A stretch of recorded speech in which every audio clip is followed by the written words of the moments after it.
एक गांव में एक अमीर जमींदार रहता था। उसे अपने पैसों पर बड़ा घमंड था। जितने अधिक पैसे उसके पास थे उतना ही वह कंजूस भी था। अपने खेतों में काम करने वाले किसानों से वो खूब काम करवाता, मगर पगार कौड़ी भर भी न देता। मजबूर गरीब किसान मन मारकर उसके खेत में काम करते। उसी गांव में रामू नामक एक किसान रहता था। उसके पास थोड़ी सी जमीन थी। उसी में खेती बाड़ी कर वह अपना और अपने परिवार का गुजारा चलाता था। रामू बड़ा मेहनती था। वह दिन भर अपने खेत में काम करता और अपनी मेहनत के दम पर इतनी फसल प्राप्त कर लेता कि अपने परिवार के लिए 2 वक्त की रोटी जुटा सके। गांव के बाकी किसानों के पास रामू के मुकाबले अधिक जमीनें थीं। वे रामू की मेहनत देखकर हैरान होते कि कैसे इतनी सी जमीन में वह इतनी फसल उगा लेता है। एक साल गांव में भयंकर सूखा पड़ा। बिना बारिश के खेत खलिहान सूखने लगे। गरीब किसानों के पास सिंचाई की कोई व्यवस्था न थी। वे सिंचाई के लिए बारिश पर ही निर्भर थे, इसलिए उनकी सारी फसल बर्बाद हो गई। रामू के साथ भी यही हुआ। अपने छोटे से खेत में वह किसी तरह अपने परिवार का पालन पोषण कर रहा था। अब उनके सामने भूखों मरने की नौबत आ गई। मजबूरी के कारण वह गांव के जमींदार के पास कर्ज मांगने गया। जमींदार कंजूस तो था। उसने सोचा कि यदि उसने रामू को पैसे दिए तो ये लौटा तो पाएगा नहीं, इसलिए इसे अपने खेत में काम पर लगा लेता हूँ। मेहनती तो ये है ही और मजबूर भी, कम पैसों में दुगुनी मेहनत करवाऊंगा। उसने रामू से कहा, देख रामू, मैं तुझे कर्ज तो दे नहीं सकता, लेकिन तेरी इतनी मदद कर सकता हूँ कि तुझे अपने खेत में काम पर रख लूँ। तुझे महीने के 1000 रुपये दे दिया करूँगा, पर मालिक दूसरे किसान तो 2000 पाते हैं। रामू बोला, करना है तो कर, वरना मेरे पास किसानों की कमी नहीं। जमींदार बोला, मजबूर रामू क्या करता, हामी भरकर घर लौट आया। अगले दिन से जमींदार के खेत में काम करने लगा। मेहनती तो वह था ही। वो खूब मेहनत और लगन से काम करता। उसने 4 महीने का काम 2 महीने में ही कर दिया। ये देख जमींदार बहुत खुश हुआ, लेकिन इसके मन में मक्कारी जाग उठी। उसने सोचा कि 4 महीने का काम तो इसने 2 ही महीने में कर दिया, क्यों न इसे निकाल दूं, इससे मेरे 2 महीने के पैसे बच जाएंगे।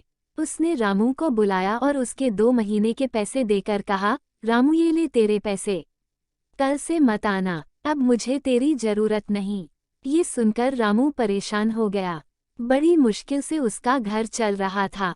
अब अपने परिवार का भरण पोषण कैसे करेगा। वह जमींदार के सामने गिड़गिड़ाने लगा कि उसे काम से न निकाले, लेकिन जमींदार ने उसकी एक न सुनी और उसे काम से निकाल दिया। रामू आंखों में आंसू लेकर घर लौटा। चिंता से रात भर उसे नींद नहीं आई।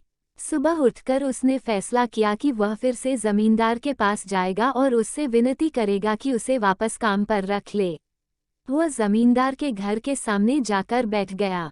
सुबह उठकर जाट जमींदार अपने घर से बाहर निकला तो रामू को घर के सामने बैठा हुआ देखा।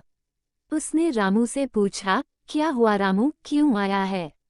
रामू जमींदार के पैरों पर गिर पड़ा और गिड़गिड़ाते हुए बोला, मुझ पर दया कीजिए मालिक, मुझे काम पर रख लीजिए, मेरा परिवार भूखा मर जाएगा। जमींदार ने उसकी एक न सुनी और उसे धक्के मार के वहां से निकाल दिया। रामू उस समय तो वहां से चला गया, लेकिन अगली सुबह फिर सेठ के घर के सामने जाकर बैठ गया। जमींदार ने उसे फिर बुरा भला कहकर भगा दिया। अब से रोज यही क्रम चलने लगा। रामू रोज जमींदार के घर के सामने जाकर बैठ जाता और जमींदार उसे भगा देता। पूरे गांव में इस बात की चर्चा होने लगी। सब जमींदार को भला बुरा कहने लगे। तंग आकर जमींदार ने सोचा कि क्यों ना कुछ दिन परिवार सहित दूसरे गांव चला जाऊं। मुझे घर पर ना देखकर रामू यहाँ आना बंद कर देगा। अगले दिन वह परिवार सहित दूसरे गांव अपने रिश्तेदार के घर चला गया। 10-15 दिन रिश्तेदार के घर रहने के बाद जब वह अपने घर लौटा तो मोहन को अपने घर के सामने बैठा नहीं पाया। वह मन ही मन खुश हुआ कि चलो उससे पीछा छूटा, लेकिन वह चकित भी हुआ कि आखिर रामू ने आना बंद क्यों कर दिया। उसने गांव वालों को बुलाकर पूछा तो पता चला कि रामू घायल है और अपने घर पर पड़ा हुआ है। जमींदार ने पूछा, क्या हुआ उसे।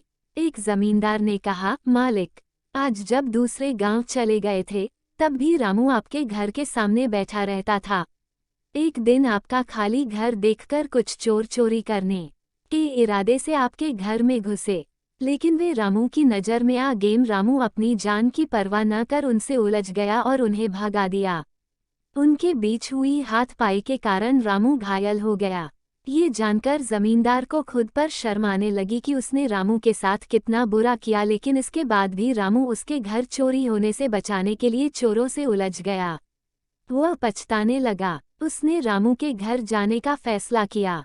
वह रामू के घर पहुंचा तो देखा कि रामू बड़ी दयनीय अवस्था में चारपाई पर पड़ा हुआ है। उसके बच्चे भूख से बिलख रहे हैं।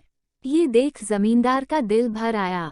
उसने रामू से अपने किए की माफ़ी मांगी, उसका इलाज करवाया और ठीक होने के बाद अच्छी पगार के साथ उसे फिर से काम पर रख लिया।